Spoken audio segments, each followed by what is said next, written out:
And hello again, boys and girls. Welcome back to the channel. And of course, it's your host, Marley Startled. And today we will now be doing an after action report as Austria. So, as you can see, it's no longer Austria, but it used to be Austria. And this was with the mods for no multiculturalism and no open borders, so the game would play effectively towards the end, which it just about did. And so let's do a little after action report and see how Austria went. So Austria is an interesting nation because it starts off contesting Prussia for German hegemony in Central Europe, but it has more strengths than what Prussia starts out with. It has a stronger military, it's got a larger industrial base, and of course, it also has a lot of natural resources and a larger population to contest the Prussian dominance. But the things it does fall down in is it has a very conservative government, it has a lot of cultural divisions inside of it, and it also has issues with its research and its literacy rates. A big thing that really struck me was what was difficult with forming Germany as Austria was the fact that you do not get with nationalism or pan-nationalism the ability to sort of organically bring the other states into your sphere of influence. Whereas, as say Prussia, once you do pan-nationalism, you can organically absorb Bavaria, you can organically absorb Anhalt as long as you've got a customs union with them and they're happy with you and the relations are high. As Austria, you are probably going to more or less have to take those states via conquest and then eventually form Germany that way. Now, I had a bit of an issue with Austria in terms of a little bug. Now, if you try and fight to do German unification early as Austria, what I found was that it would actually break the game in regards to you'd beat Prussia, but you wouldn't actually organically bring the other nation, the other German states into your nation. So I'd beat Prussia, and whereas if Prussia beats Austria, the other German states join Prussia. The same doesn't really happen for Austria, which I found was a bit weird. In the end, I had to form Germany via a different sort of means. So this means diplomacy is sort of out of the question for Austria if you want to expand and take to form Germany proper. Instead, I had to focus more on military conquest of Bavaria and the southern states. Once that was done, I fought some wars with Russia and France supporting me to sort of limit Prussian expansion. Now, you've got to keep Prussia weak because you need to make it drop to a secondary power. So once I'd sort of contained Germany and my infamy was still a bit too high. You can see now it's disgustingly high. You will get infamy high regardless of what you do. I had to, in the end, sort of stop aggressively expanding into Germany because of my high infamy. And I didn't want to get it too high because I didn't want Russia or France to come down and bully me. In the end, the reason my infamy got so high because it's because I ended up puppeting Prussia. And that was a sort of a big problem for me. It's the fact that I wanted to expand to sort of take Prussia's territory or soon to be territory while also keeping my infamy low. So once, of course, I did take Bavaria and the southern states, I then focused on colonial expansion. You can see here a little bit of colonial expansion.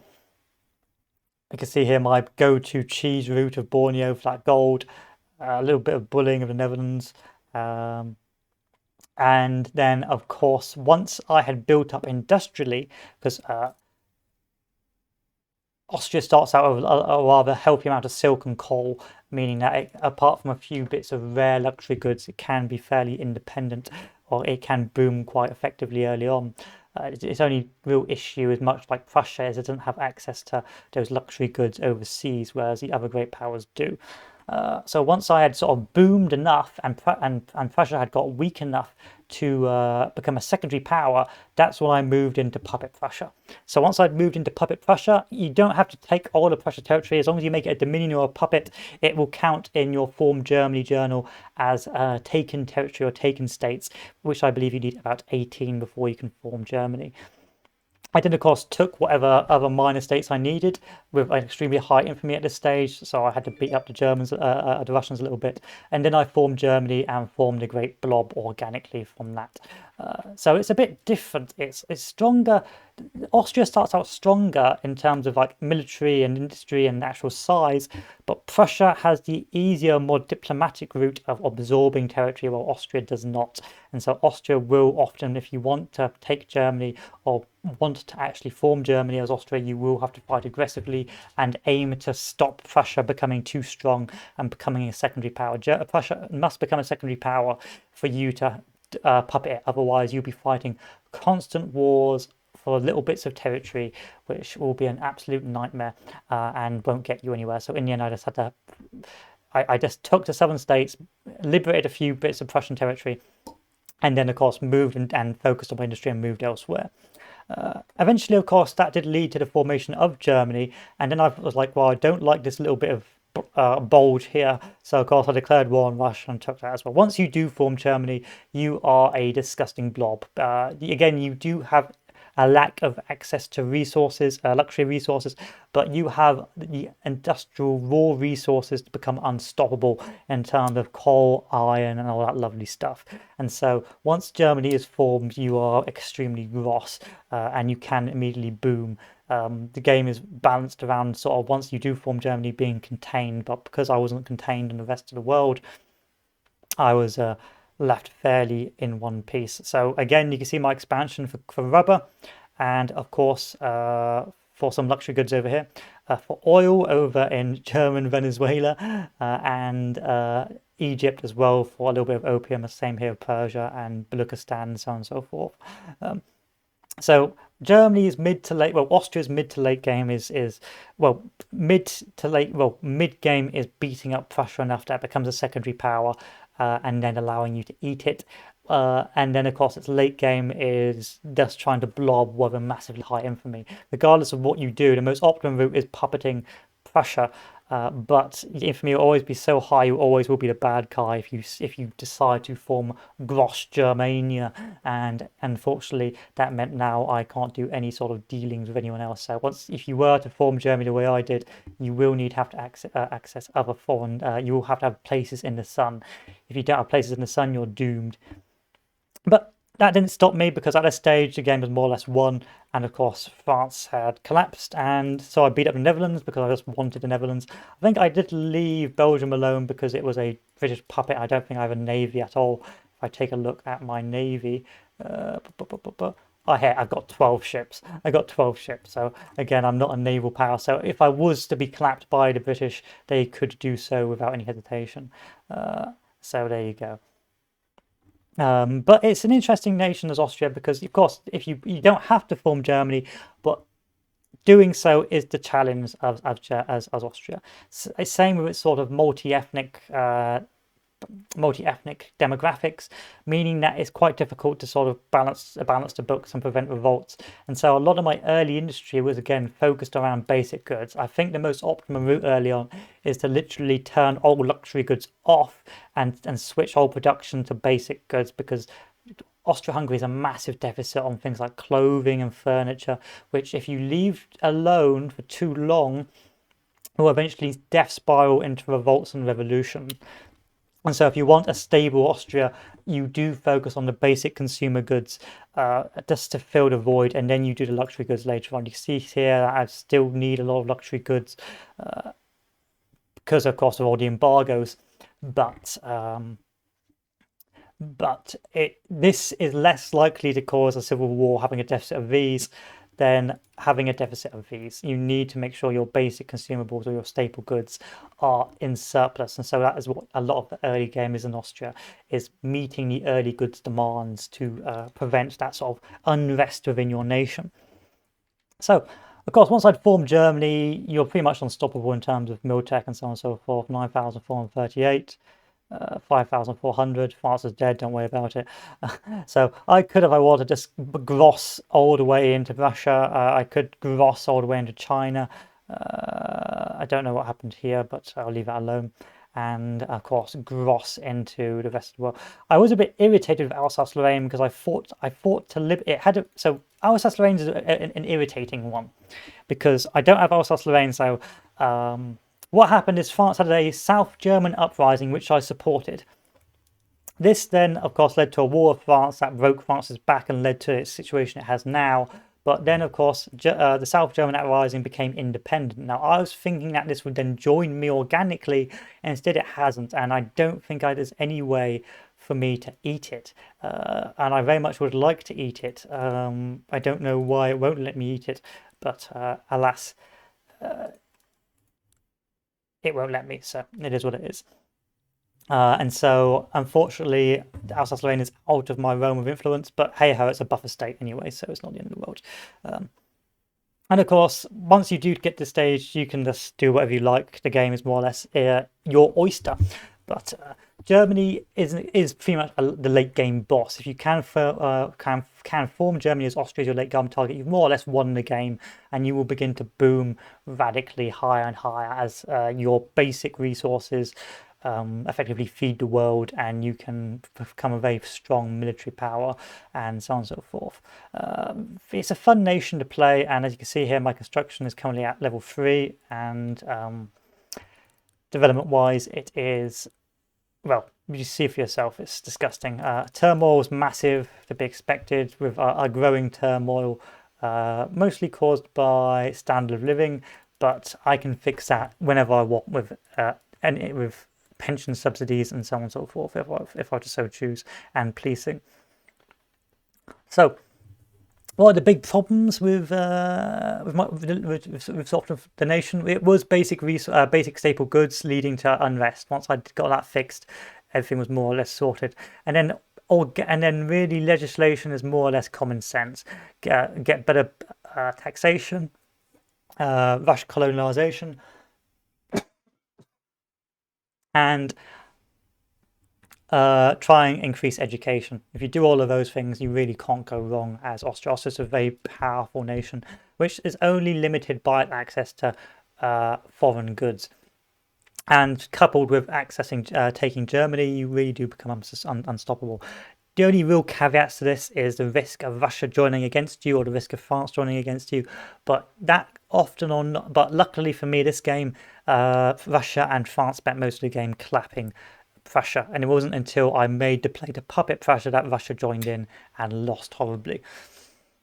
So in terms of our GDP, you can obviously tell that really you can't go far wrong with the German GDP towards the late game, especially with the raw resources, because all the nations you do end up adding to your customs union will obviously trade with you for that. Of course, literacy organically goes high with the legislation. Quality of life is pretty high at the moment, and of course the population keeps going too high. I can't do anything about it anymore.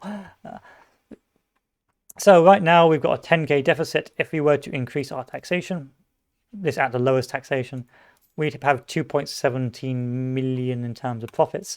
And of course, we've got max government subsidies and max military wages. I think I did these because I was thinking maybe if I increase wages, that would increase people's standard of living. But I guess not. I guess not. Okay, cost of our buildings. It's not really just much to say late game, because you are just building everything as Germany was, like, because you can. You're an industrial behemoth towards the end of the game. There's nothing that can really hold you back. Of course, dye plantations were important, so you can see I mostly had to do some aggressive expansion into Windward Coast, Ivory Coast, because you do need dye for better clothing, and you do have a clothing deficit early on as Austria. Oh yeah, I did take a treaty port of Quanzhou in China as well, where I'm getting about 300 dye plantations. I don't know where it is actually. That's over here. Take a look at Quanzhou. If you can get a treaty port in China, I recommend it, because you can get an awful lot of wealth that way, and a lot of access to some luxury goods, and a large variety of luxury goods, and of course a captive market. So the big thing is the risk of embargoes as Austria. But by making a sort of a treaty port in China, I could forcibly trade with China for their luxury goods. So if I needed dye, sorry China, you're giving it to me tariff-free.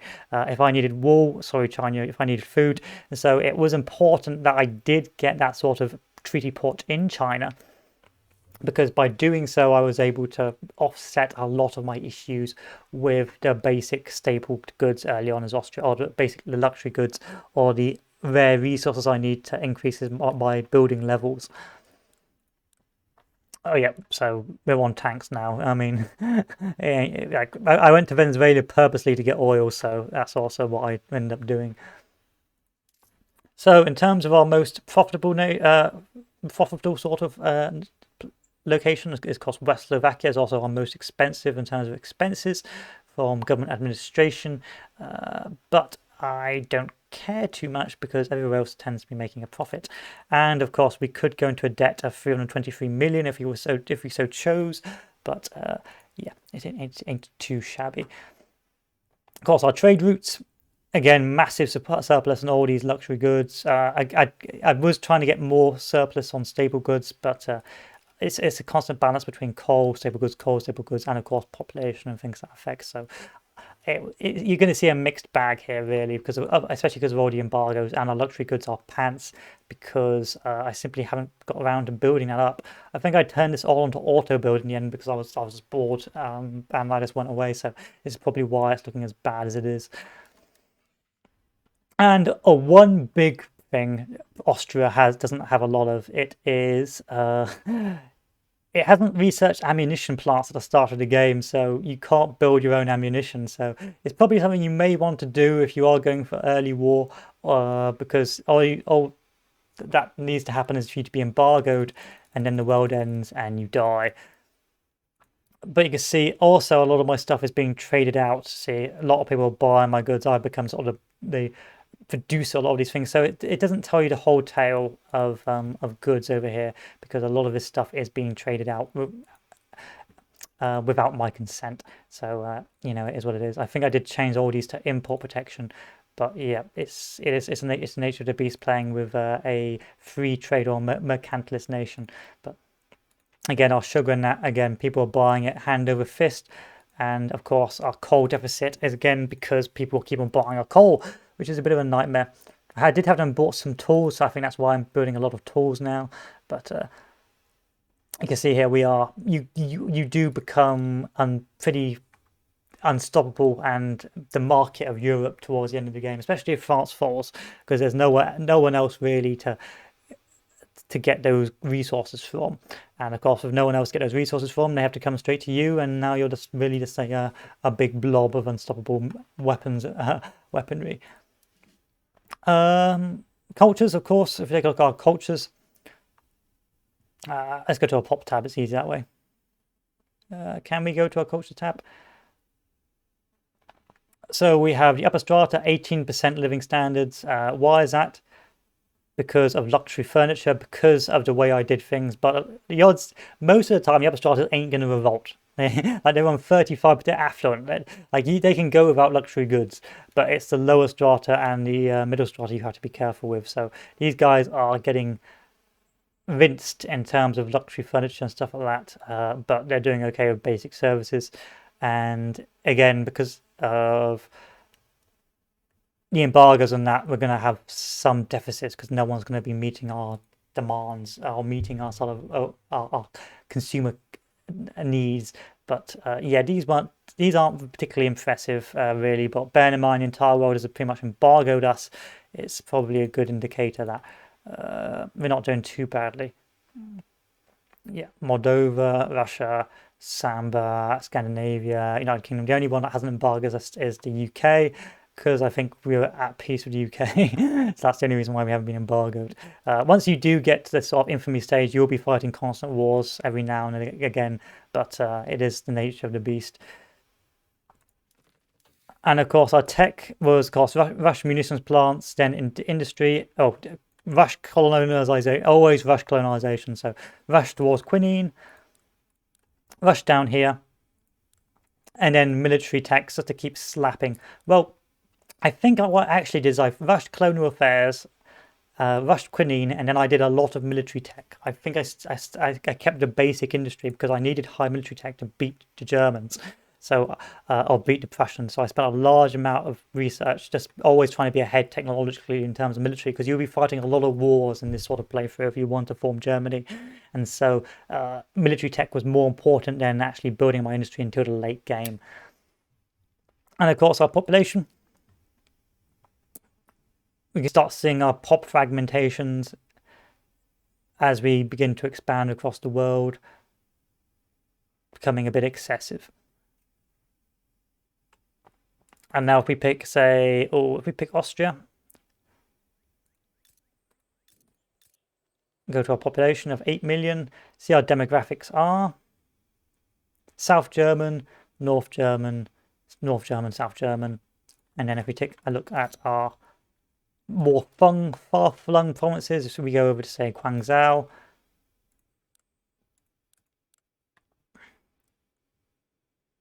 we got a weird sort of combination of different states.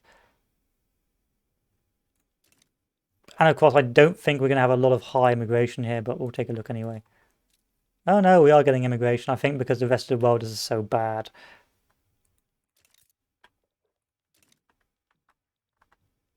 Let's clear this before my game breaks. So, of course, France, and it was initially my ally, but turned against me when I tried to form Germany. It got clapped and then imploded. If you take a look at its GDP, France's GDP went high, and then dumped. So dumped with the First War, dumped with the Civil War.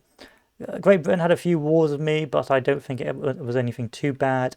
And then Russia, GDP-wise, I think our war was over here. Maybe didn't. I can't tell if the war occurred over here, but I think the war occurred. I don't think it was a particularly quick war. No, a quickly long war. So I think over here is when we had our many wars, and then of course its economy dumped there as well.